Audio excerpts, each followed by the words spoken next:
new one, put the new one underneath and leave this one on top. Do not just add to it.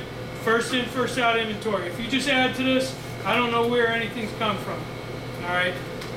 Yes, chances are it don't make a difference because we go through these so fast, it's going to be gone within the time period anyway. But as a precaution and as standard procedure, you always first in, first out. All right. So that's your basic breakfast sandwiches.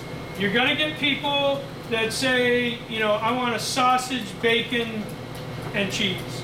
There's a bacon button on the system, add bacon, so they get, you know, if they say I want a, you know, double patty of sausage, just use the add bacon button.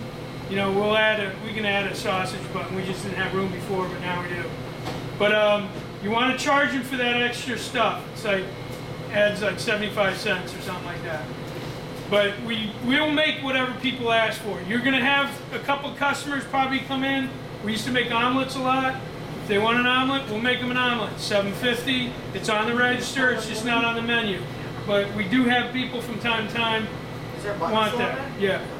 Also, there's one lady out there. She orders a double breakfast supreme wrap with no wrap. What? Yeah. No. That was a jalapeno one. Yeah, That's the cop. but she, yeah, there was a lady that used to do it too. There were two, Nicole Morgan. Yeah, Nicole. Yeah, Nicole Morgan, she's a cop. She goes Well, Actually, she was a CSI. In any case, you can get, you can do, you know, we can modify what people want. If they say, hey, I want, you know, no peppers, or I want some olives, you know, do what they want. The buttons are on the screen. When you hit the sandwich, it comes up with some choices you can put on there.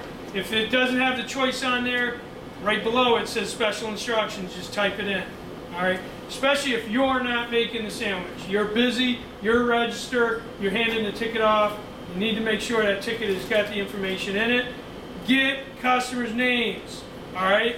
I've already seen some tickets kind of doing, not a rush, but a little bit busy, coming through with no names on it. We need the names, guys, because we want to, when the sandwich is done, we want to walk out here and go, you know, Betty, you know, where are you? Because not everybody can keep, you know. So the name, right on the, when you're completing the order, there's a spot that says name. You type the name in. Prints out on the ticket. Now we know where the sandwich is going. We can find Betty easily.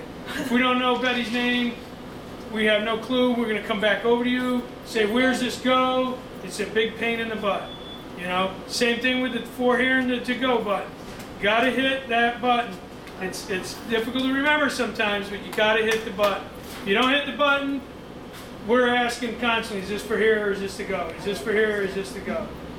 But you know, try to remember that stuff. Kevin, I have a question. Yep. If she wants 3 eggs and no meat, do you charge her for that extra egg? No. Okay, because it's omitting the We meat. still doing the 2 egg patties for just egg and cheese. Yeah, if a customer orders an egg and cheese, you're going to put 2 egg patties on, not 1. All right?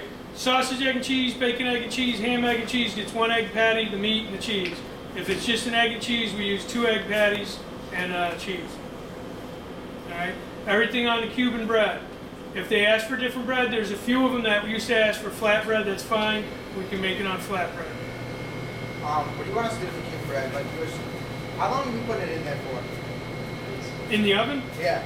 About 4 or 5 minutes. Is that when it's completely frozen? Wait till it When it's thaws? thawed. We should be pulling the Cuban bread. Leave them on top of the oven. Hey. Every morning. Pull the Cuban bread out of the freezer the night before. What I've always told you guys is prep your own shift. So when these guys are in the morning, Scotty, you guys are booking, getting near the end of your shift, pull the Cuban bread for the next morning. Pull your muffins for the next morning. You don't want to have to rely on someone else getting you ready for your shift. Because trust me, if you do, you're going to come in the next morning and there's going to be no muffins pulled, there's going to be no bread ready for you, and you're going to start getting aggravated and frustrated. We're all paid to do whatever we're told to do. I don't want to hear, oh, well, morning shift didn't do this, or oh, lunch shift didn't do this, or the night shift forgot to do this. It doesn't make a difference. You're getting paid to do whatever needs to be done to do the job. If the other shift didn't do it, you can mention it to them, but I don't want to hear any whining and crying, oh, woe is me, you know. Do your job. But always prep for yourself. If you're on lunch shift, you know that the next day you're going to need a certain amount of stuff pulled and ready to go. You know, we like to try to keep a minimum of 2 packages of the panini breads in the fridge, 2 in this fridge, and then the rest in the freezer. Because in the middle of a lunch rush, you got to run to the freezer to get breads, and you got to use frozen bread. It's a pain in the butt. So always think about yourself and your own shift when you're working.